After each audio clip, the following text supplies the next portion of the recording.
देखिए बेटा, अभी तक हमने पढ़ा विशेषण की परिभाषा। विशेषण के 4 भेद बताए मैंने। 4 में से पहला गुणवाचक मैंने बताया है, दूसरा परिमाणवाचक बताया है। अब हम तीसरा यानी कि संख्यावाचक विशेषण जो कि विशेषण का तीसरा प्रकार यानी कि भेद है, इसको समझते हैं। संख्या का मतलब होता है नंबर, है ना, नंबर। परिमाण का मतलब होता है क्वांटिटी, मात्रा, लेकिन संख्या का मतलब होता है नंबर। तो दोनों में बहुत बड़ा डिफरेंस है बेटा। परिमाणवाचक में हम ऐसी चीज़ों को रखते हैं जिनकी मतलब ऐसे पदार्थों को रखते हैं जिनकी गिनती नहीं हो सकती है, जिनको तौला जा सकता है, माप किया जा सकता है।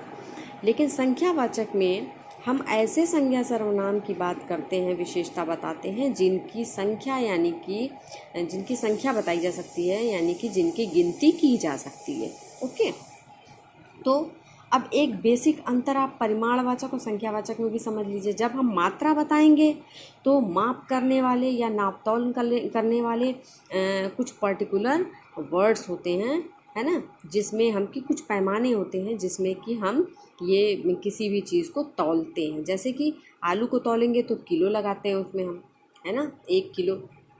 दूध को तौलेंगे यानी लिक्विड तौलेंगे तो लीटर, ठीक है, लीटर होता है लिक्विड के लिए। और दूरी को मापते हैं तो उसमें किलोमीटर होता है ना। कपड़े को मापते हैं तो मीटर होता है। लेकिन संख्यावाचक विशेषण में क्या होता है? सिर्फ संख्या बताई जाती है, सिर्फ नंबर होता है ना, सिर्फ नंबर होता है। किसका? संज्ञा और सर्वनाम यानी कि अपने विशेष्य का। अब देखिए, इसके भी 2 भेद होते हैं, निश्चित संख्यावाचक और अनिश्चित संख्यावाचक। निश्चित संख्यावाचक विशेषण और अनिश्चित संख्यावाचक विशेषण। देखिए फॉर एग्जाम्पल 50 आदमी, छठी कक्षा, भाई आदमियों को तौल तो नहीं सकते ना, छठी कक्षा, कुछ वृक्ष, बच्चे, ये सारे शब्द देखिए ऐसे हैं, बच्चे, वृक्ष, कक्षा, आदमी, इन सबको देखिए आप, इनका माप तौल नहीं हो सकता, इन्हें हम सिर्फ गिन सकते हैं। तो ऐसे संज्ञा सर्वनाम जिनकी गिनती की जा सकती है ना, उनको जो है उनकी विशेषता बताने के लिए हम संख्यावाचक विशेषण का प्रयोग करते हैं। संख्यावाचक विशेषण के 2 भेद, निश्चित संख्यावाचक और अनिश्चित संख्यावाचक। तो निश्चित संख्यावाचक में जैसा कि निश्चित शब्द से पता है कि जब निश्चित रूप से किसी चीज़ की संख्या बता दी जाए, यानी कि संख्या तय हो, जैसे कि कल बस दुर्घटना में 25 लोग घायल हो गए। अब 25 शब्द, ये तो श्योर है ना, 25 गिनती बता दी। अब कुछ लोग घायल हो गए तो कुछ से आप अनुमान नहीं लगा पाइएगा, लेकिन 25 तो यहाँ पे पक्का है कि इतनी संख्या के लोग घायल हुए।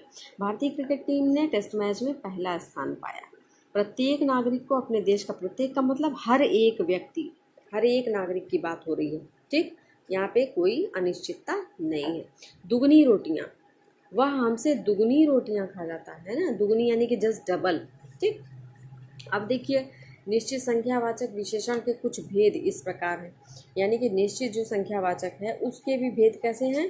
गणना सूचक, क्रम सूचक, आवृत्ति सूचक, समुदाय सूचक, प्रत्येक सूचक। कैसे? अब देखिए, गणना सूचक, जहाँ वस्तुओं या प्राणियों की गिनती की जाती है वो गणना सूचक हो जाता है ना। गणना का मतलब होता है काउंटिंग, यानी कि गिनती करना, ठीक। जहाँ वस्तुओं और प्राणियों की गिनती की जाती है ना, जैसे कि मेरी कक्षा में 40 बच्चे हैं, ठीक है। अब दूसरा है क्रम सूचक, क्रम यानी कि सीक्वेंस, क्रम की सूचना देने वाले विशेषण, जैसे कि पहला, दूसरा, ये सब क्रम बताते हैं ना। पहला, दूसरा, तीसरा, चौथा, पांचवा, वह पहली कक्षा में है, वह दूसरी में है, वह तीसरी में है, वह चौथी में है, ये सब देखिए सीक्वेंस बताने वाले शब्द हैं। आवृत्ति सूचक यानी कि गुणा का बोध कराने वाले, है ना, गुणा। आवृत्ति सूचक यानी कि मल्टीपल, कैसे? दुगुना, चौगुना, जैसे मल्टीप्लाई करते हैं ना तो डबल होता जाता है, तो आवृत्ति सूचक उसी को कहा जाता है कि गुणा का बोध कराने वाले, है ना, गुणा का बोध कराने वाले। तो दुगुना, चौगुना, इकहरा, ठीक।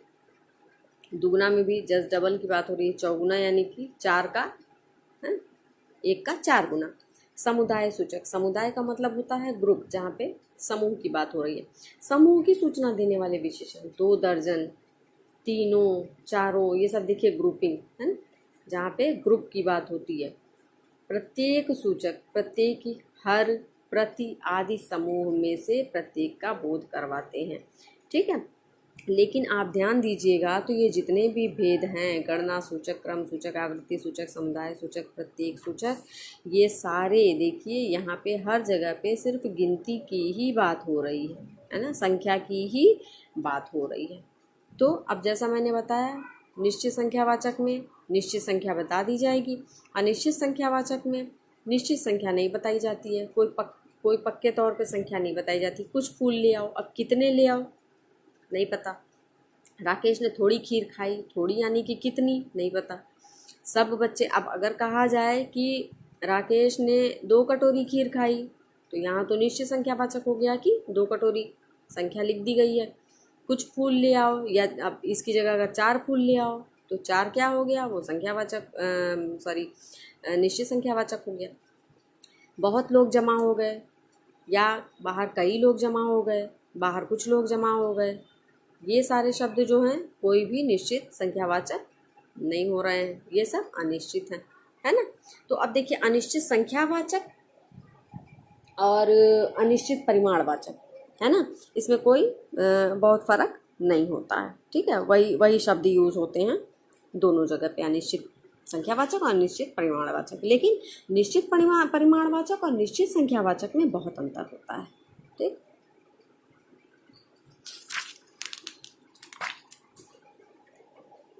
अब देखिए यहाँ पे अंतर बताया हुआ है, परिमाणवाचक और संख्यावाचक विशेषण में क्या अंतर होता है ना।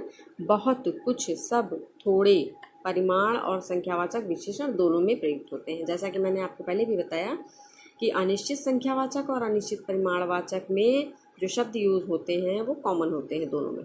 ठीक, लेकिन हम अंतर कैसे जानेंगे दोनों में? भाई ठीक है, शब्द यही यूज़ होंगे, बहुत है, कुछ है, सब है, कई हैं, थोड़े हैं, ज़्यादा हैं, लेकिन हम अंतर कैसे जानेंगे कि इन शब्दों से हम ये कैसे जानेंगे कि परिमाणवाचक की बात हो रही है, संख्यावाचक की बात हो रही है? वो कैसे जानेंगे? तो देखिए, यदि उसे गिन सकते हैं तो संख्यावाचक हो गया, और यदि गिन नहीं सकते, माप तौल हो सकता है, तो परिमाणवाचक हो गया। ठीक, अब यहाँ पे देखिए एग्जाम्पल कितनी अच्छी तरह समझाया है। कम व्यक्ति, कम व्यक्ति, कम आम, कम चावल, कम घी। आप समझ रहे हैं? यहाँ पे व्यक्ति की गिनती हो सकती है, व्यक्ति को तौला नहीं जा सकता। चावल को तौला जा सकता है, चावल को गिना नहीं जा सकता।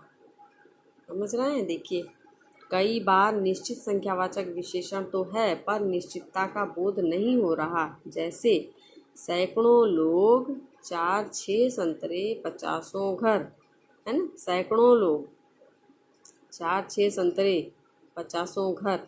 यहाँ सैकड़ों, 4-6, 50 अनिश्चितता का संकेत कर रहे हैं। इन्हें अनिश्चित संख्यावाचक ही मानना चाहिए, है ना। ये जो है, ये यहाँ पे देखिए स्टार बना हुआ है बेटा, ये एक नोट दिया हुआ है कि कई बार निश्चित संख्यावाचक विशेषण तो है वहाँ पे, लेकिन निश्चितता का कोई बोध नहीं हो पाता है। यानी कि ये आप उसको अनिश्चित नहीं कह सकते हैं। तो हाँ, निश्चित संख्या तो बताई जा रही है, जैसे सैकड़ों लोग, सैकड़ों लोग जब कहा जाएगा तो सैकड़ा कहते हैं बेटा 100 को, है ना। देखिए 100 को सैकड़ा कहा जाता है, 100 की संख्या सैकड़े में आती है। इस सैकड़े का मतलब है 100।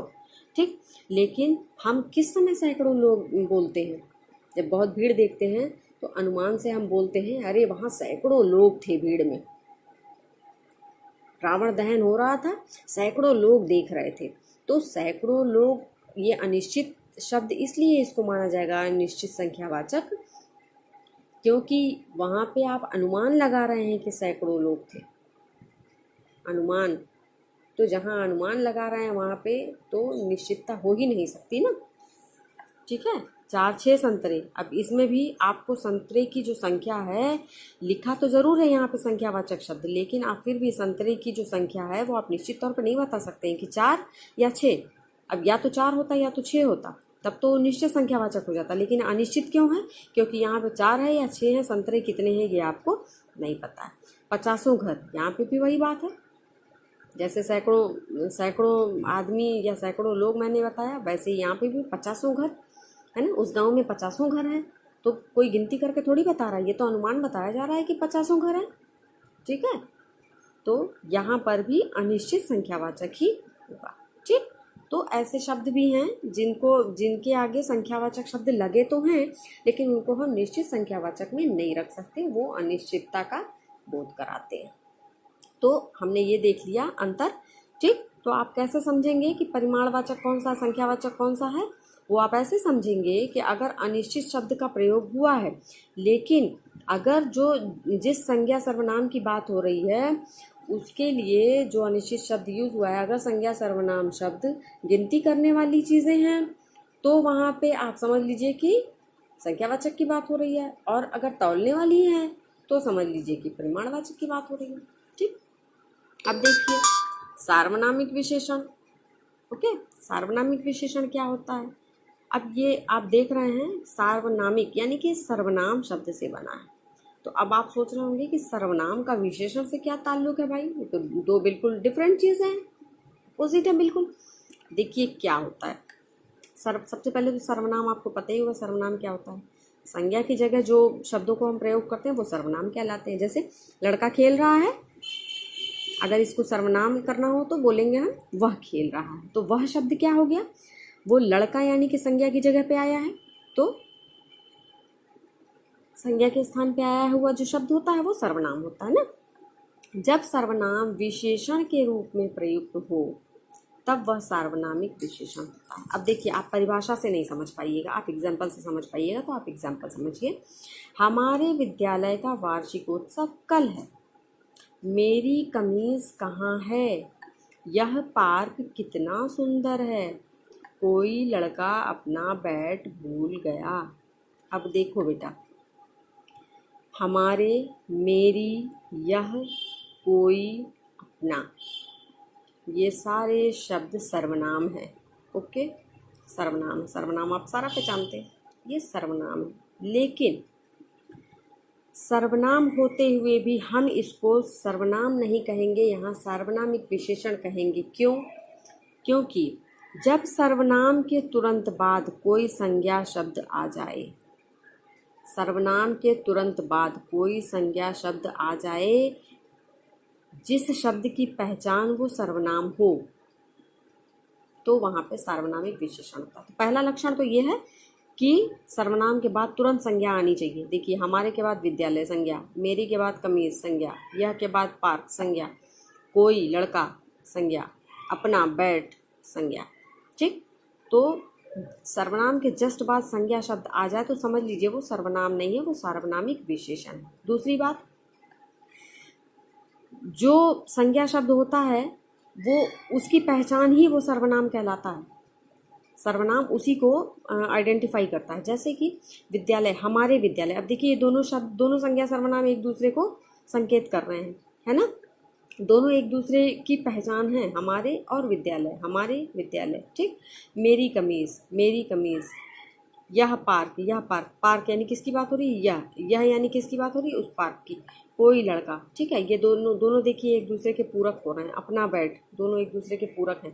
तो यहाँ पे जहाँ संज्ञा सर्वनाम एक दूसरे के पूरक हो और सर्वनाम के जस्ट बाद संज्ञा आ जाए, आप समझ लीजिए वहाँ पे सार्वनामिक विशेषण है, वो सर्वनाम नहीं है। ओके, ये मैंने बिल्कुल बेसिक चीज़ बताई है बेटा, बहुत इजी वे में बताया है आपको, कभी भूलेगा नहीं, बस दिमाग में इसको अच्छी तरह से बिठा लो कि जहाँ पे सर्वनाम के तुरंत बाद संज्ञा आ जाए और वो संज्ञा और वो सर्वनाम दोनों एक दूसरे की पहचान बता रहे हो, तो समझ लीजिए वहाँ सार्वनामिक विशेषण है। ओके, अब यहाँ पे एक नोट दिया हुआ है, देखिए, कुछ सर्वनाम तो अपने मूल यानी कि कोई और कुछ रूप में ही प्रयुक्त हो जाते हैं और कुछ परिवर्तन के साथ यह से, ऐसा, इतना, कौन से, कैसा, कितना आदि होता है। यानी कि सर्वनाम को हम वाक्य के हिसाब से जो है चेंज कर लेते हैं ना। जैसे शब्द होता है उससे हम उसने कह देते हैं, ठीक है, कई जगह पे वह होता है तो वह से हम उसको कह देते हैं। तो इस तरह से हम वो सेंटेंस पे, वाक्य पे डिपेंड करता है कि हम उस सर्वनाम को किस रूप में चेंज कर ले रहे हैं। ठीक, अब देखिए सार्वनामिक विशेषण में और सर्वनाम में क्या अंतर होता है। देखिए मैंने वैसे आपको बेसिक चीज़ बता दी है, लेकिन आप यहाँ पे फिर भी आप देख लो। यह पुस्तक पढ़ने लायक है, ठीक। अब ये विशेषण है, सार्वनामिक विशेषण, क्योंकि सर्वनाम के बाद देखिए यहाँ पे संज्ञा आई है। मेरे घर पूजा है, मेरे घर संज्ञा आई है। वह पुस्तक, सर्वनाम के बाद संज्ञा है पुस्तक। तुम्हारा घर, सर्वनाम के बाद ये देखिए संज्ञा है, ठीक। सार्वनामिक विशेषण है ये सारे। अब यहाँ पे सेम चीज़ें देखो, यह कहाँ से ले आए, ये सर्वनाम है। यह के बाद कोई संज्ञा नहीं है। मेरे लिए क्या लाए, कोई संज्ञा सर्वनाम के बाद प्रयुक्त नहीं हुई है। वह वहीं रख दो, कोई संज्ञा सर्वनाम के बाद प्रयुक्त नहीं हुई। तुम्हारा क्या, तुम तो कुछ भी कह सकते हो। तुम्हारा शब्द सर्वनाम है, लेकिन इसके बाद कोई संज्ञा चूंकि नहीं प्रयुक्त हुई है, इसलिए इनमें से कोई भी शब्द सार्वनामिक विशेषण नहीं हो सकता। ओके, आई होप कि आप अच्छी तरह से समझ गए होंगे।